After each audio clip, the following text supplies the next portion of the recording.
Friends, आज मैं लेकर के आई हूँ एक बहुत ही डिलीशियस और बहुत ही होलसम नाश्ते की रेसिपी। आज हम बनाएंगे लाल चटनी और उसके साथ बनाएंगे राइस वर्मिसेली की एक बहुत ही टेस्टी इडली। ये नाश्ता इतना होलसम है, इसमें सभी चीज़ें आपको मिल जाती हैं, पूरा बैलेंस्ड है ये। और सबसे बड़ी बात है कि जो इडली है वो स्टीम्ड है और इसमें इतनी सारी चीज़ें डली हैं, बल्कि चटनी में भी इतनी सारी चीज़ें डली हैं कि आपकी विटामिन, प्रोटीन, सभी चीज़ों की ज़रूरतें पूरी हो जाती हैं। आप नाश्ते की जगह डिनर या लंच में भी खा सकते हैं। तो चलिए रेसिपी देखते हैं। एक बड़ा चम्मच तेल गरम करके उसमें हम डालेंगे आधा चम्मच जीरा, एक बड़ा चम्मच धुली उड़द की दाल, एक बड़ा चम्मच मूंगफली, एक बड़ा चम्मच ही फुटाने वाली दाल यानी कि जो चने की दाल आती है थोड़ी सी भुनी हुई, वो दाल। इसे थोड़ी देर भूनेंगे। उसके बाद हम इसमें डालेंगे एक प्याज जिसे हमने बारीक काट लिया है। मीडियम आकार की प्याज थी ये, जिसे बारीक काट लिया है। प्याज के साथ इसे थोड़ी देर भूनेंगे ताकि प्याज थोड़ी सी ट्रांसलूसेंट हो जाए, करीब 45 सेकेंड से 1 मिनट तक। अब हम इसमें डालेंगे 10 से 12 कली लहसुन की और इसके साथ भी थोड़ी देर भूनेंगे। अगर आप लहसुन प्याज नहीं खाते हैं तो आप इसे स्किप कर सकते हैं। करीब आधा मिनट भूनने के बाद हमें इसमें डालना है कुछ और चीज़ें। तो हम इसमें डालेंगे 4 खड़ी लाल मिर्च। ये मिर्च जो है वो तीखी है तो मैंने 4 ही डाली है। अगर आपके पास कश्मीरी लाल मिर्च हो तो आप 7-8 डाल लें, उससे रंग भी आएगा और तीखापन भी नहीं रहेगा। यहाँ मैं डाल रही हूँ 1 टीस्पून कसा हुआ अदरक और इसके साथ भी भून रही हूँ। अदरक डालने के बाद भी हम इसे आधा मिनट करीब भूनेंगे। आधा मिनट भूनने के बाद हम इसमें डालेंगे 1 टेबलस्पून इमली। अगर आप खट्टा कम खाते हैं तो आप 1 टीस्पून इमली भी ले सकते हैं या आधा टीस्पून भी ले सकते हैं। ये आप पे डिपेंड करता है कि आप कितना खट्टा चाहते हैं। क्योंकि जो मैं चटनी बनाने वाली हूँ ये अच्छी खट्टी होगी, क्योंकि हमने 1 टेबलस्पून इमली डाल दिया है इसमें। तो इमली के साथ थोड़ी देर भूनने के बाद यहाँ पे मैं डाल रही हूँ आधा कप बारीक कटा टमाटर। इस चटनी का रंग टमाटर और लाल मिर्च से ही आएगा, इसीलिए मैंने कहा कि अगर आपके पास कश्मीरी लाल मिर्च है तो आप उसे डालें और उसको कम से कम 7 या 8 डालें नंबर में, तो उससे रंग बहुत अच्छा आएगा। अब मैंने यहाँ डाल दिया फ्रेश करी पत्ता थोड़ा सा, और अब करी पत्ते के साथ भी इसे भूनना है। ये चटनी इतनी अच्छी बनती है, इतनी स्वादिष्ट बनती है कि जब आप बनाएंगे तभी आपको पता चलेगा। और आप देख रहे हैं कितनी सारी चीज़ें इसमें डल रही हैं, कोई ऐसी चीज़ नहीं है जो आपके यहाँ नहीं हो।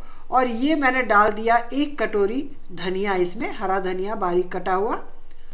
किसी भी चीज़ को डालने के बाद हमें आधा मिनट तक उसे भूनना है। अब इसे थोड़ी देर तक ढक देंगे और इसे लो फ्लेम पर कुछ देर पकाएंगे ताकि टमाटर जो है वो सॉफ्ट हो जाए।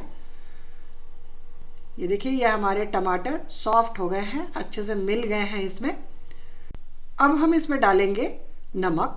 नमक हमने शुरू में नहीं डाला क्योंकि शुरू में जो भी इंग्रेडिएंट हम डालते हैं उनकी जो क्वांटिटी होती है, उनका जो वॉल्यूम है वो ज़्यादा दिखता है। पकने के बाद जब वो वॉल्यूम रिड्यूस हो जाए तब हमें उसके हिसाब से इसमें नमक डालना है। नमक डाल के हमें इसे अच्छी तरह से मिला लेना है। तो सारी चीज़ें हो गई। अब इसे हमें ठंडा होने देना है। ठंडा होने के बाद इसे हम एक मिक्सी में ले लेंगे और इसका बिल्कुल बारीक पेस्ट बना लेना है। थोड़ा सा पानी लगेगा इसमें, लेकिन बहुत पतला नहीं करना इस चटनी को। जिस तरह से आपको शुरू में दिखलाया उसी तरह का बनाना है। तो मैंने यहाँ पे आधा कटोरी से थोड़ा सा ज़्यादा पानी डाल दिया है और इसको बिल्कुल बारीक अब पीस लेना है। ये देखिए, ये हमारी चटनी पिस चुकी है। ये चटनी आपको ऑरेंज ऑरेंज लग रही होगी क्योंकि हमारी जो मिर्च थी वो रंग वाली नहीं थी, वो तीखी वाली थी। लेकिन अगर आप इसको कश्मीरी लाल मिर्च से बनाएंगे तो बिल्कुल लाल लाल हो जाएगी, इसीलिए हम इसे लाल चटनी बोल रहे हैं। अब इसका तड़का तैयार करेंगे। तो हमने 1 बड़ा चम्मच तेल डाला है और उसमें डाल दिया आधा चम्मच जीरा, आधा चम्मच ही राई, और साथ साथ अब डालेंगे करी पत्ता। थोड़ा सा करी पत्ता, राई, जीरा तड़कने देंगे और थोड़ा उसे पकने भी देंगे। एक बार ये अच्छी तरह से हो जाए तो इसे हम चटनी में मिला लेंगे। तो यहाँ मैं इसका तड़का लगा रही हूँ और गलती से मेरा हाथ हिल गया और ये तड़के के कड़छी ने चटनी में डिज़ाइन बना दिया, तो इसे ठीक कर लेते हैं। और ये देखिए हमारी कितनी बढ़िया चटनी तैयार हो गई है। इसकी कंसिस्टेंसी देखिए और इसमें हमने कितनी सारी चीज़ें डाली हैं, ये आपने देखा। चना दाल, उड़द दाल, मूंगफली, धनिया, टमाटर, प्याज, लहसुन, अदरक, भरपूर है सारी चीज़ें इसमें। तो चलिए अब हम इडली बनाते हैं। यहाँ मैं ले रही हूँ 1 कटोरा फ्रेश दही, बहुत ज़्यादा खट्टा दही ना लें। अब इसी कटोरे को हम माप बनाएंगे, लेकिन उसके पहले हम दही को अच्छी तरह से फेंट करके और बिल्कुल स्मूथ कर लेंगे।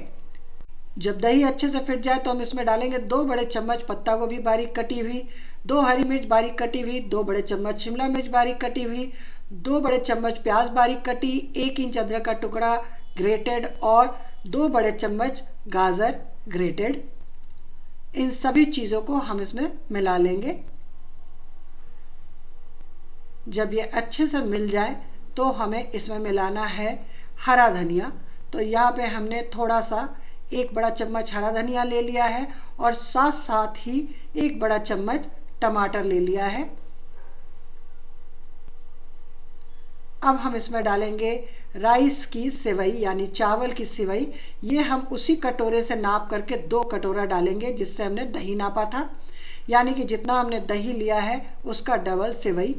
ये सेवई आपको आराम से आजकल हर जगह मिल जाती है, तो इसके लिए आप किसी भी डिपार्टमेंटल स्टोर को देख सकते हैं, किराने की दुकान को देख सकते हैं या फिर ऑनलाइन मंगवा सकते हैं। अब इन सभी चीज़ों को हमें अच्छी तरह से मिला लेना है और इन्हें मिलाने के बाद हम एक तड़का लगाएंगे इसमें। तो यहाँ पे हमने लिया 1 बड़ा चम्मच तेल। तेल गर्म होने पे हम इसमें डालेंगे आधा चम्मच जीरा और आधा चम्मच राई और इसे तड़कने देंगे। फिर हम इसमें डालेंगे 1 चम्मच फुटाने की दाल और 1 चम्मच धुली उड़द की दाल। इसके साथ साथ डालेंगे करी पत्ता और इसे थोड़ा सा भून लेंगे, हल्का सा, बहुत ज़्यादा लाल नहीं करना है। थोड़ा भूनने के बाद इसे हम मिला देंगे ये इडली वाले मिक्सचर में। तो इससे इसमें बहुत ही बढ़िया फ्लेवर आ जाएगा और इसे भी अच्छी तरह से इसमें मिला लेंगे।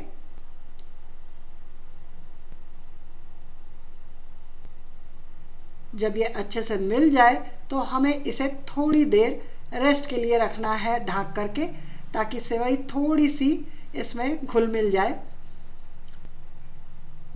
तो जब तक उसे हमने रेस्ट करने के लिए रखा है, उस बीच में हम इडली मोल्ड्स को ऑयल से ग्रीस कर लेंगे अच्छी तरह से। तो आप देख सकते हैं कि मेरे एक स्टैंड में 6 मोल्ड्स हैं इडली के, यानी 6 इडलियां बन सकती हैं। तो ऐसे 2 को मैं ग्रीस करके रख रही हूँ, क्योंकि जितना हमने बनाया है मिक्सचर उससे टोटल 12 इडली बनने वाली है। तो यहाँ हमने दूसरे वाले को भी ग्रीस कर लिया है।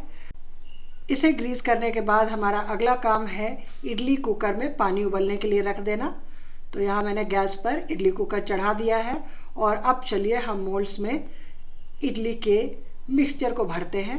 तो ये सेवई के मिक्सचर को लेकर के इस तरह से दबा दबा करके इसमें भर देना है ताकि ये एक शेप ले ले।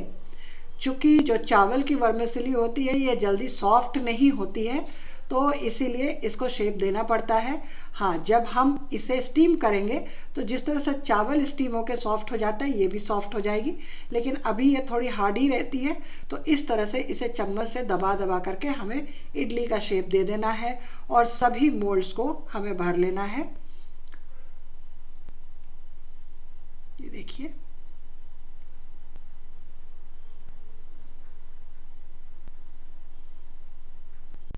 तो हमारे एक स्टैंड में मोल्ड्स भर चुके हैं। दूसरे वाले को भी हमें भर लेना है, वो भी भर चुका और आप देख सकते हैं बोल में अब कुछ नहीं बचा है। तो टोटल 12 इडली बन रही है 2 कप राइस वर्मिसेली से। आपको जितनी भी इडली बनानी हो उसके हिसाब से आप मेजरमेंट ले सकते हैं। तो इसे और शेप दे देते हैं और ये देखिए बोल हमारा बिल्कुल खाली हो चुका है। और अगर मैं इन मोल्ड्स को दिखाऊं तो आप देखिए कितने प्यारे लग रहे हैं। अभी तो ये कच्चे हैं, अभी इन्हें पकाना भी है। तो चलिए इसे स्टीम करते हैं।